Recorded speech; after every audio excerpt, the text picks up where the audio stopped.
आज हम लोग क्या पढ़ेंगे, कंपोजिट नंबर। ठीक है, कंपोजिट का मतलब होता है यौगिक या फिर संयुक्त संख्या बोलते हैं। क्या क्या बोलते हैं? यौगिक बोलेंगे या फिर संयुक्त बोलेंगे। ये क्या होता है संख्या, इसके बारे में हम लोग जानेंगे। तो कहता है कि वे संख्याएं जो स्वयं तथा, देखिए इस पे फोकस कीजिएगा, क्या बोल रहे हैं, स्वयं तथा एक के अतिरिक्त अन्य संख्याओं से भी विभाजित हो सके, उससे हम लोग क्या कहेंगे, संयुक्त संख्याएं कहलाती है।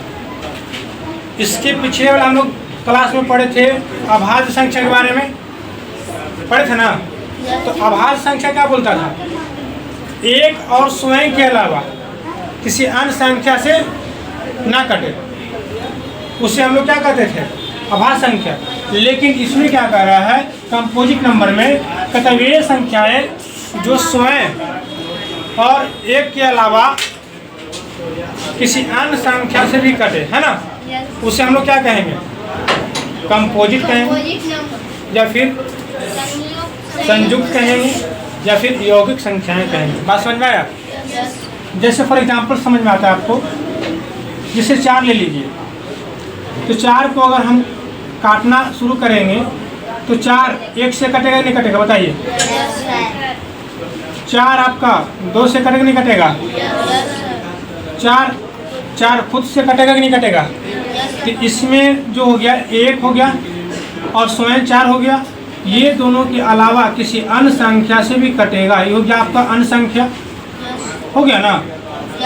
तो डिफिनेशन यही कहता है कि एक और स्वयं तथा अन्य संख्या से भी कटे, उससे हम लोग क्या कहते हैं, कंपोजिट नंबर कहते हैं। बात समझ में आया? कंपोजिट नंबर कहते हैं।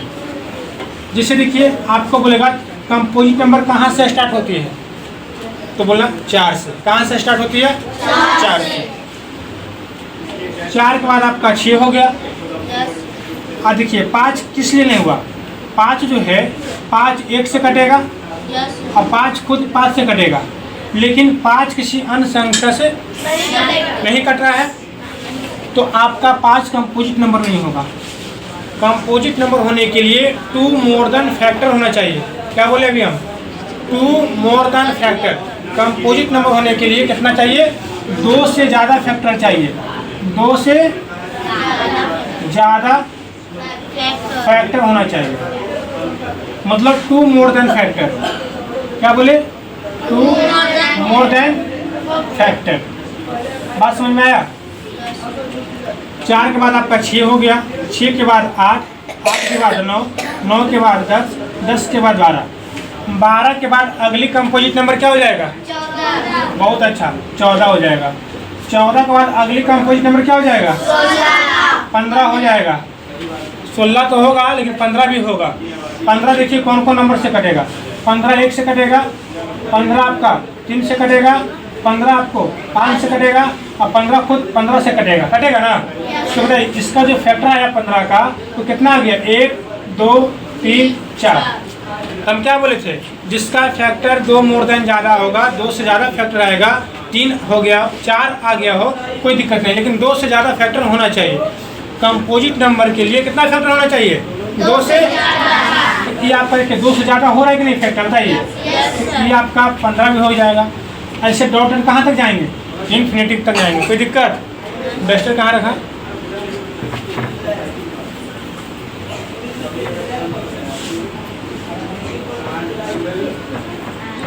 अब देखिए आप तुमसे पूछेगा कि नोट में सबसे छोटी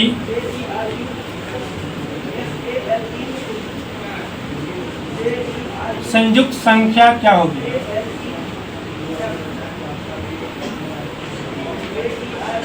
कितनी होगी बताइए, 4। क्या होगी, 4 आपका ये आंसर हो गया, है ना।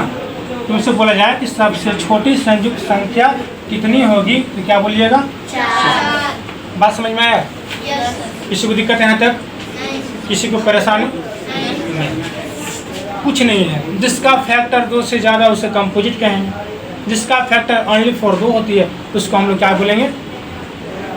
प्राइम नंबर बोलेंगे। अगर ये वीडियो अगर आप लोग फेसबुक पे देख रहे हैं तो हमारा एक चैनल भी खुला हुआ है, CMC ऑनलाइन क्लासेस। ये मेरा यूट्यूब चैनल हो गया। कौन सा चैनल हो गया? यूट्यूब। इस पे आप लोग जाके आपको कंप्लीट मैथ का बेसिक टू एडवांस इस पे समझाया जाएगा, ठीक है। बाकी जो आपका इंस्टाग्राम पे देखते हैं वो आपका रील्स शॉर्ट की वीडियो में हम डालते हैं, ठीक है। बाकी अगर फुल कॉन्सेप्ट अगर चाहते हैं तो CMC ऑनलाइन क्लासेस पे आप लोग देख सकते हैं।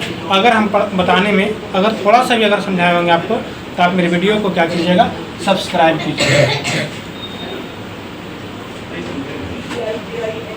ठीक है, ताकि आपको हमेशा वीडियो आपको A to Z मैथ का हमेशा वीडियो डालते रहेंगे। आपको देखिएगा। ओके बाय, टेक केयर, फिर मिलते हैं।